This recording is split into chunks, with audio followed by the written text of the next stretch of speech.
Scout salute.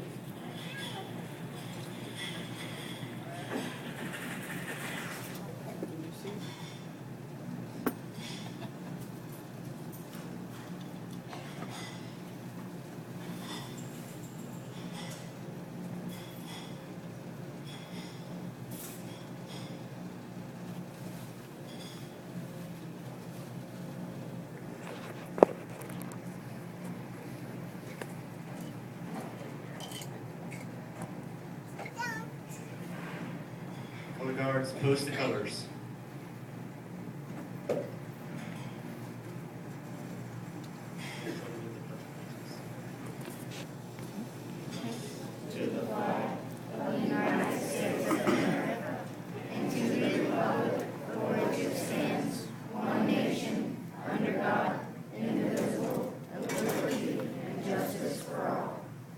Scout sign. Scout oath. On my honor, I will do my best to do my duty to God and my country, to obey the Scout law, to help other people at all times, to keep myself physically strong, mentally awake, and morally straight.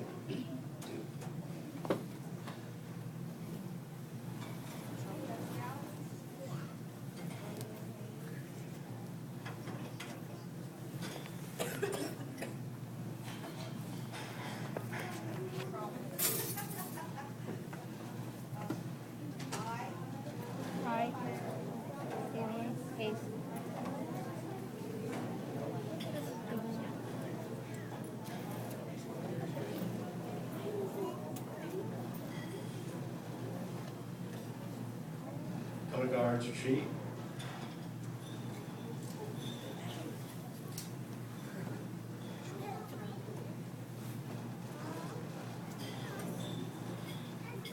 Be seated.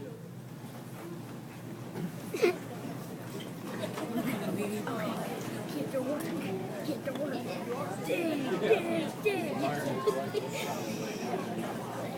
It's a little Okay. We're going to go ahead and get started with our awards presentation. First, we have a few things that we need to review. Number one, Sheila, come on.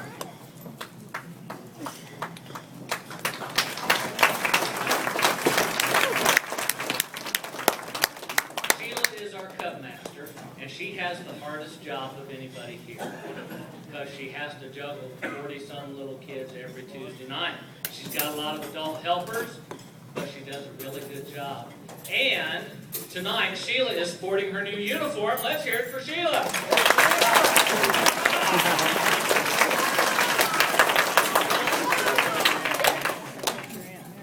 Okay, very good. You're dismissed. I just wanted to embarrass you with your new uniform on. Okay. Since we met last, our last dinner was March, I think. March.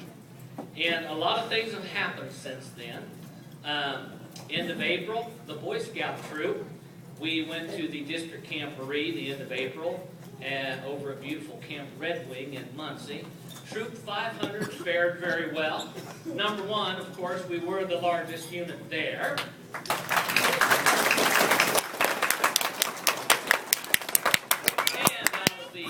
Activities, Troop 500 came home with 2 first place and 1 third place ribbon.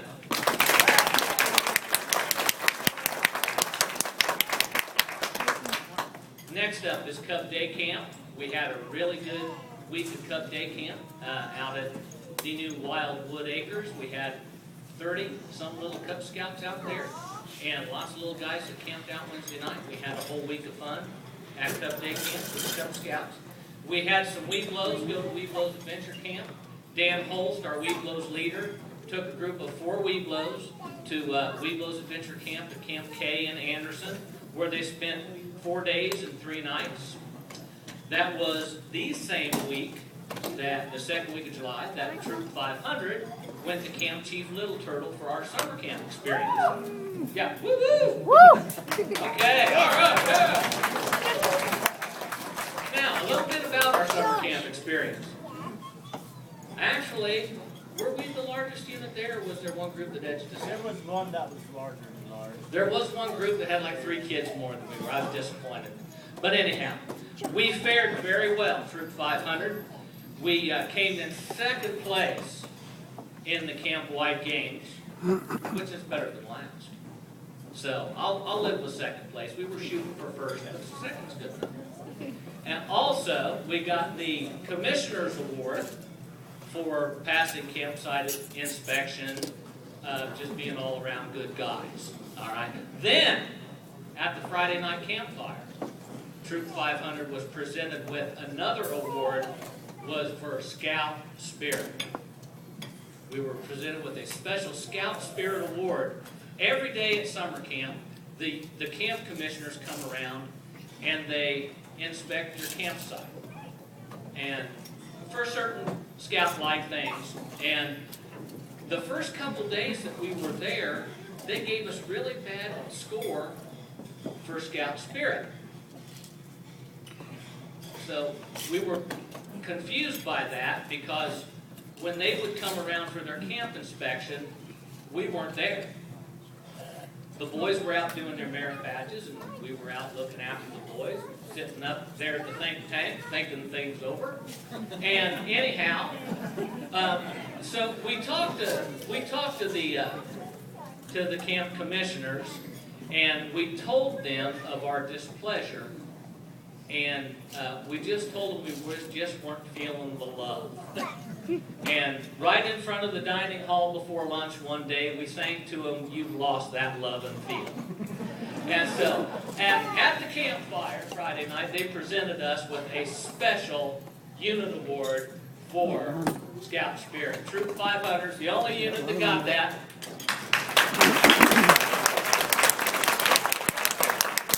And they completes our summer camp experience. In August, we had unit kickoff.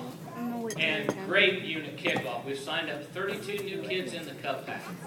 And it's all because of the good work that Sheila and all of her Cub leaders are doing for the Cub Pack. So let's hear it for those guys.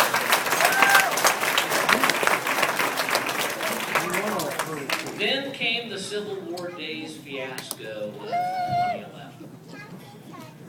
We always camp out with the Civil War guys. And we usually always have about 50 guys from the Boy Scout troop out there. And we always open that up to the Cub Pack. Cub Scouts don't have to have a parent stay with them or they can't camp out overnight. And traditionally in the past, we've had 3 or 4 kids show up and stay the night. So it's Tuesday before Civil War Days, and I say, "Sheila, bring me down your list because I need to know how many tents we need to bring and all that stuff." So she comes down after her meeting, and I said, "How many you got?" And she said, 51. And I said, "Wow, that's great, that's good, that's a good problem to have." Then we kind of said, "Boy, how do we feed everybody? That's 100 people, that's a lot of campfire." And I don't think we got that many tents. We think we need to go buy some more tents. So we had quite a challenge with the Civil War Days. But everybody slept under a tent. And the food pretty much was handled by Mr. Mike Nichols. Mike?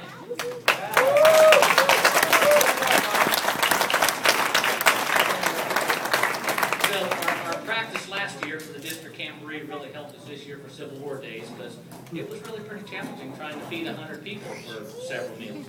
So anyhow, Civil War Days went great. Right the very following weekend after Civil War Days, we had OA weekend. You see us guys, some of us guys run around with these sashes on. That's the Order of the Arrow, and that's the National Honor Society for the Boy Scouts of America. And we did have one new inductee this year, Tom. Stand up, Tom. Let me see you.